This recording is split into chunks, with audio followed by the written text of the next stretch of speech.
Over 5 decades ago, Marshall McLuhan, the Canadian philosopher, popularized the term global village. Today, I would like to explore further the more modern perception of what the global village means to us, and I've done that by interviewing a few of my friends and asking them a few questions about the global village and what it means to them in their life today. Also the role that media is playing in shaping the global village. And before I do that, I wanted to kind of take a step back in time and listen to what Marshall McLuhan actually said about the global village. And how I'm going to do that is I'm going to actually go to his website, which I think he would appreciate that he has a website, and listen to what he says about the global village. The first interview with him is actually in 1968, so let's hear that. Global village is not created by the motor car or even by the airplane. It's created by instant electronic information movement. The global village is at once as wide as the planet and as small as a little town where everybody is maliciously engaged and poking his nose into everybody else's business. The global village is a world in which you don't necessarily have harmony. You have extreme concern with everybody else's business and much involvement in everybody else's life. It's a sort of Ann Landers column writ large. And then let's take a listen to him in 1977 when he again talks about the global village in a little bit more cynical terms. In the early 50s, you predicted that the world was becoming a global village. We're going back into the bicameral mind, which is tribal, collective, without any individual consciousness. But it seems, Dr. McLuhan, that this tribal world is not friendly. Oh no, tribal people, one of their main kinds of sport is sort of butchering each other. It's a full-time sport in tribal societies. But I had some ideas. We got global and tribal. We were going to become. The closer you get together, the more you like each other. Yeah. There's no evidence of that in any situation that we've ever heard of. That when people get close together, they get more and more savagely impatient with each other. Well, why is that? Because of the nature of man, or his tolerance is tested in those narrow circumstances very much. Village people aren't that much in love with each other. And the global village is a place of very arduous interfaces and very abrasive situations. So how is that for a juxtaposition of media? I think that Marshall McLuhan probably would have appreciated that. So now I want to move on to the interview phase of my video, and as I said earlier, I posed a few questions to some of my friends about the global village and what that meant to them. And what you're going to see is a series of interviews where I posed 3 questions to these individuals, and you'll get to see their responses and judge for yourself. The first question I asked was, when you hear the phrase global village, what comes to mind? The follow-up question to that was, do you feel like you're a part of the global village? And if so, what role do you feel that media and technology plays in making you feel more part of that village? The last question that I asked was, do you think that media is bringing us closer together or driving us further apart? So let's get to the interviews and see what you think.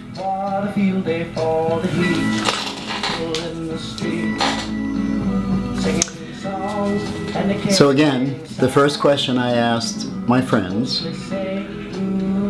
when you hear the phrase global village, what comes to mind for you?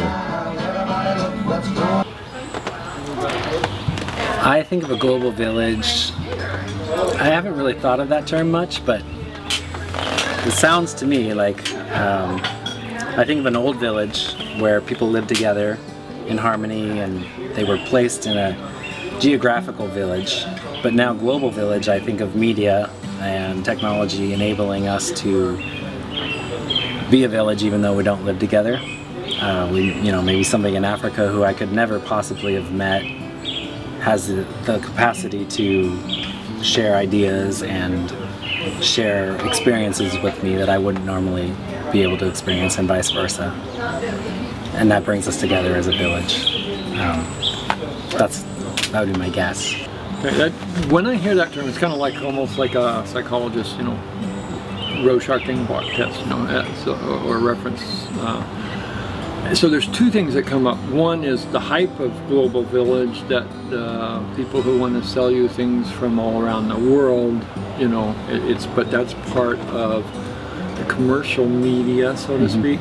But then there is another global village that someone say like Vinanda Shiva, and where the movement of actual people on the ground who are trying to keep and make a life that has the integrity of a village, and they can communicate that way. And I feel like I am part of that village because of, with the media, and well, actually getting into the media, part of that global village is, I talk to, for instance, carvers of ivory from Moldova and former Soviet Ukraine, people who I would never even know exist. And you're a jewelry carver. And carver, yeah. And there's a man in South Africa, for instance, that is an amazing. He teaches Japanese metalworking in Japan. He's that good, though he's a Westerner. And so, to me, that kind of interaction of life skills, which are the things that on the commercial level of the corporate world we've lost so much of, and it's hard to connect, whereas the media allows the few in many places to come together, and you find that there's a lot more of you than you thought. Without the media, we wouldn't. I was not able to do that. When I think of global village, I think of an interconnected, unified, one action has a correlated effect on the reaction, and it could be from anywhere on our planet. And to me, it is kind of a clamoring for the need for kind of just that symbiotic relationship between all of us to know what someone else is doing as far as our behavior environmentally or economically or politically, because there are cascades of reactions based on what someone else is doing, and the end result is trying to work towards a planet that is healthy, that is prosperous, and that is leaving its state in a more pristine and perhaps even more of an improved status for those that follow behind us.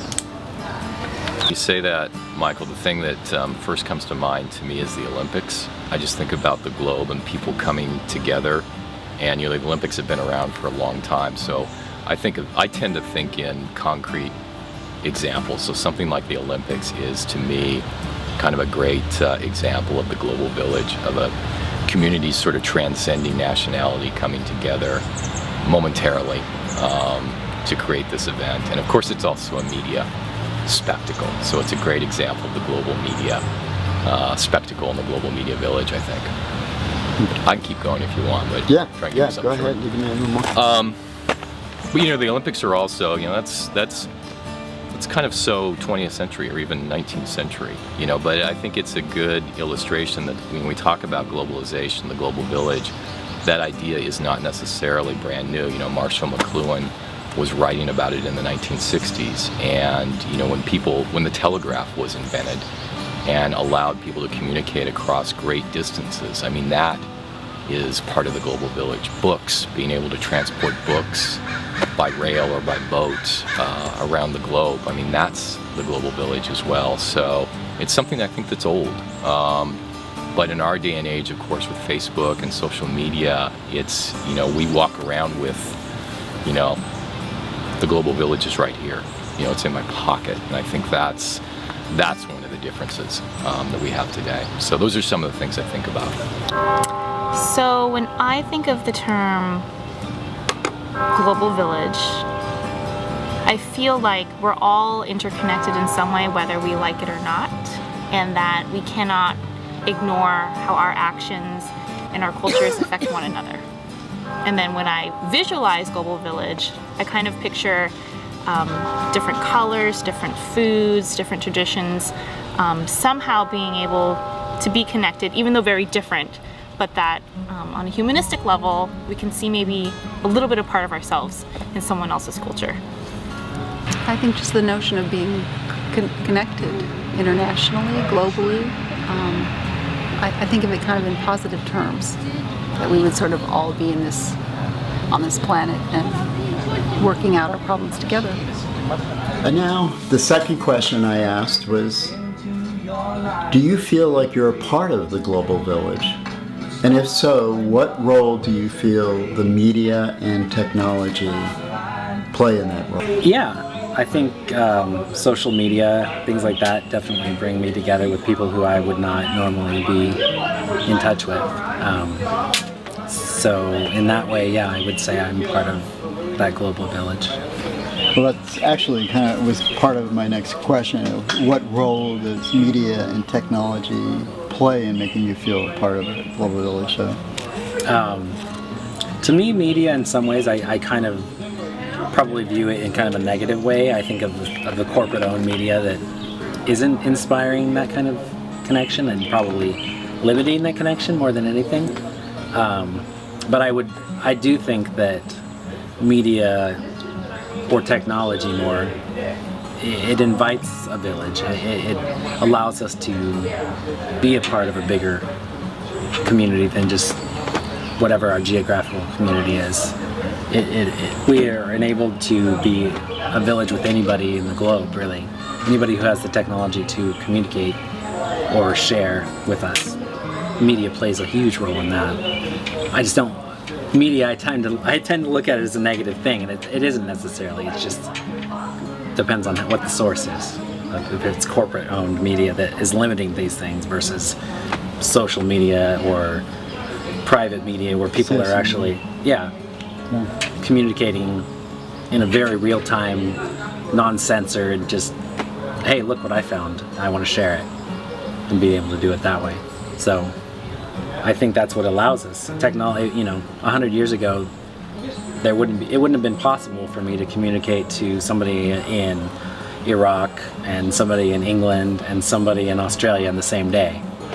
That would never happen. And now I can communicate with them and 100 other people in the same day within seconds. So, I think that allows us to be all much more connected. Absolutely. Both from even another case in point in Portland, Oregon, the community radio. They bring in Pacifica news, news that you will not hear unless you're online. Again, online you can go and look at the newspapers from Europe. You can look at The Guardian and see what's going on. So on current events, you get a better picture with that kind of internet media. That's kind of, I gotta say, I have very little use for commercial media, commercial television, commercial radio.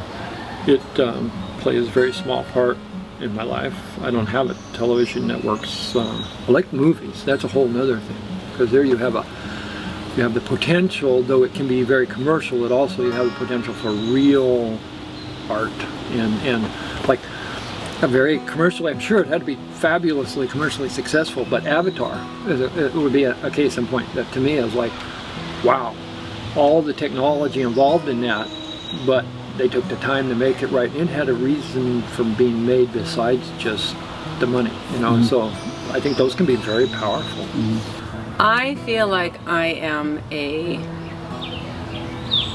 latecomer in becoming part of the global village. I think a lot of us do this unfortunate experimentation, and it's a growing episode that we go through. But I think maybe in my case, I took a long time getting through some of the self-abuse to get to the awareness and the awakening to partake and involve others outside of myself for the sake of doing all of those things that are on more of a global scale.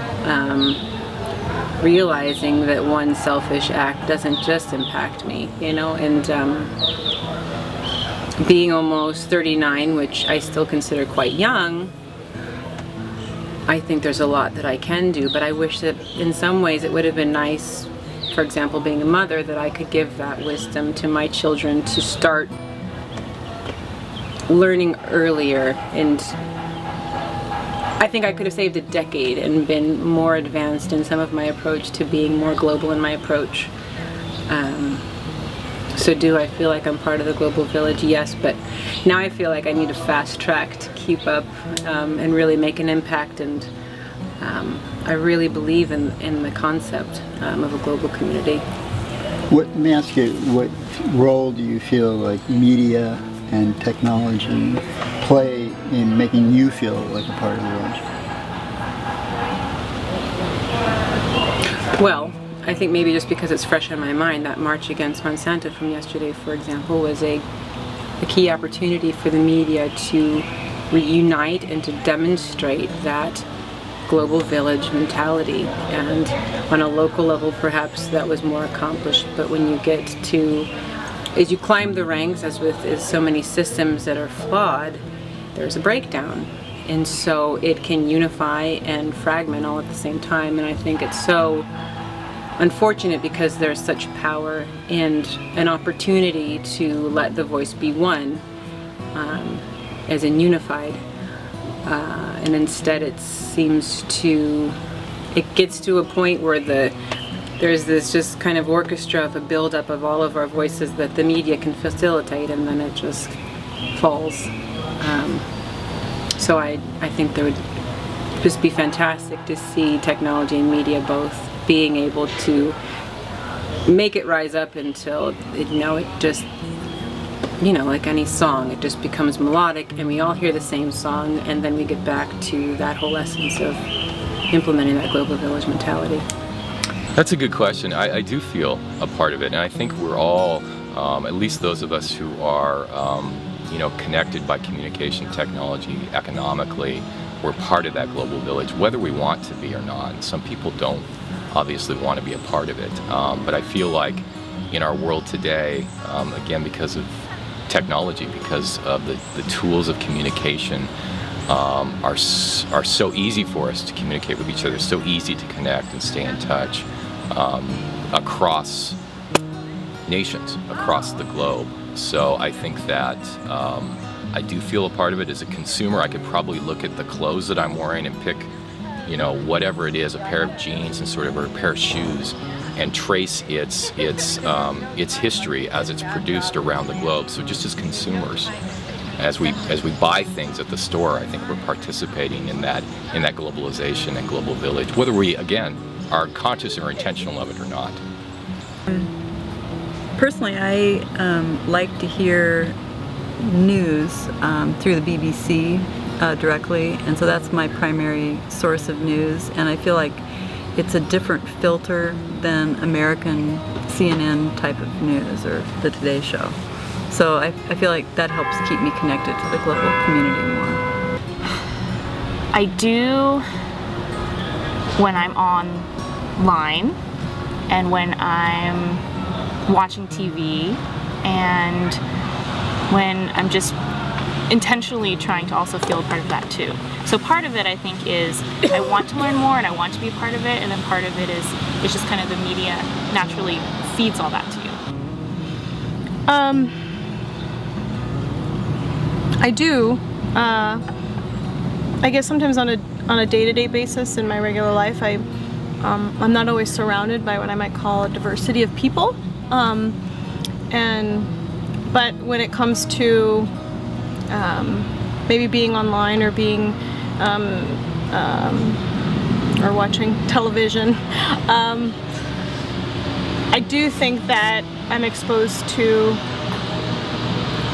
a lot more than I would otherwise be, perhaps. And sometimes I feel like I wish it was more a part of my day-to-day existence. But I do also feel that there's a part of media that,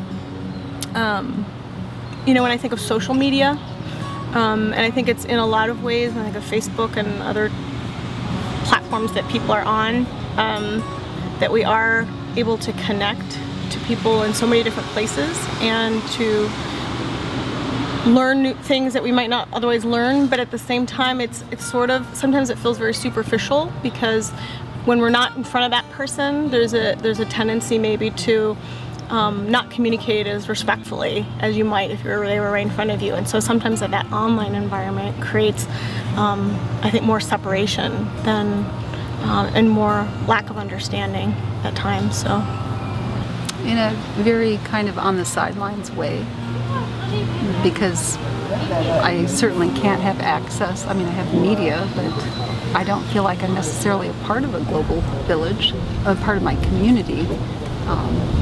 But not necessarily, I don't feel that I'm connected globally. I think the media plays a tremendous role, but I don't feel that it represents an accurate reflection of what's going on in the world. I think it can be very slanted. I think it's good that we have modalities such as the internet and that we can communicate in a way that we couldn't in the past with each other, and we don't have to be a news organization. But I have a real distrust of what's being presented to me, and whether that's the truth or, you know, a representation or being manipulated. Now for the last question. Do you feel like the media is bringing us closer together or driving us further apart? I think it definitely is bringing us closer together. I think in some ways, like I said, maybe corporate-owned media would rather we weren't. I think they'd like us to be closer together only in the ways they choose. But definitely, you know, if you look at, like, you know, things that happen across the globe in all kinds of ways, good and bad, we are able to see that immediately, and it does allow us to become more interconnected and actually sympathize with people from across, you know, oceans where we never even knew what they were struggling with. Instantly we can see it on YouTube and say, yeah, hey, I understand that guy, and I don't want to see them being oppressed. Or so I think it's going to bring us much closer together. I think technology, although in some ways technology has destroyed the life that we had on Earth as communities that we've built in many ways, it's also going to be what can save us and bring us back together as a whole. That's a good question, because I think it's both at the same time. It's one of those ironies. It's like the dysfunction and enlightenment, or the consciousness rising, take place at the same time. And I kind of think of it as, right now we are, as a world on the main stage, we're addicted, strongly addicted to our fossil fuels. And as an addict, typically you don't, from what I've experienced or heard of, and people I have known, you don't just in the middle of your addiction wake up and say, oh, you usually have to hit some kind of bottom, some kind of wall, some kind of life thing. And man, we're hitting all the walls right now. And so now that media is in place, that people are able to wake up with it too. So it and for the first time in human history, every corner of the globe, in theory at least, and the vast majority of places in the world can communicate back and forth. And in real time, I could have a camera and show you, this is what my village looks like. And I might be with a yurt and a camel up in high Himalayan or Mongolian type steppes, you know, or in a jungle, or other cultures, I mean, all around. It is allowing us to see ourselves as one, which to me is the same thing as enlightenment. I mean, it's being used like crazy for propaganda is more sophisticated than it's ever been, and more. There are huge numbers of people they consciously or not, mentally consciously, not higher consciousness, but on the mental level, intentionally know what they're doing when they manipulate and try to get second grade kids to get into sexy fashions and things like that. Yeah. So it's both. It brings us together and tears us apart, but I think it's going to help get us together. I think it's doing both. I mean, I really think, for me, the answer would be both. I can't say that it's doing one or the other because I think it is. I can feel empowered and uplifted, and I can think back to 2008 with Obama's election and feeling so unified. But then, depending on which way news is supposed to shift, for example, it can be broken down very easily. So I just think, depending on how it's used and in whose hands it's put into it, it could be either one. Because I think it is. I think that there's a paradox. I mean, I think that media makes us feel like we're connected or feel like we should be connected with each other, whether that's the TV news or whether that's our social media. It does bring us together and makes us, feel like we're part of this global community. But I think the media is also, as a function of, can drive us apart and can polarize us and can put us into silos if we choose to. I think there's so much more media now, and there's so much more media that's focused on niche markets of consumers, whether that be something like the Golf Channel on TV, if you really just want to live 24/7 golf, or something that's about political ideology, if you're totally left of center or totally right of center and you want to ignore everything else that's out there. You can do that with your media diet these days, and you can just focus on those things that sort of confirm your view of the world. And I think that's one of the downsides of a media system that is both highly centralized, brings people together, but in an attempt to find markets and make money has created all these niches as well. So we can't isolate ourselves at the same time that we're doing it through these globally connected media systems. So I think it's kind of a paradox. Closer together. I do. I feel like in ways it drives us apart because part of me kind of doesn't trust the media. So it kind of just depends. I feel like it depends on the resources you pay attention to, the credibility of those resources, because sometimes the media can create stereotypes and it can create fear, and that I think definitely pulls people apart. At the same time, we can connect with people all across the world just at a touch of a button, and that part, I think, in a sense, pulls us together. I think it's mixed. I do think in some ways it is bringing us closer together. When there's an uprising or there's a student protest or what's going on in Turkey right now, I think we can connect in a way that we've never been able to connect before. But I also think because of the control of the media that, ultimately we really don't have the control that we need because we don't really own anything. And our freedom to use the internet could even be at some point in jeopardy, what we have access to. So it's mixed, but I don't think it's bringing us as together as it could. So in conclusion, I think that I heard two themes resonate throughout the interview process, and the first was really a general mistrust in mainstream corporate media today. And the second thing that I heard was that in terms of whether or not the media is bringing us closer together or driving us further apart, I heard that it's doing both, and that we actually have a long way to go before we see how the story unravels. So I guess we're going to have to stay tuned and see how the global village reveals itself in the coming decades. Thank you.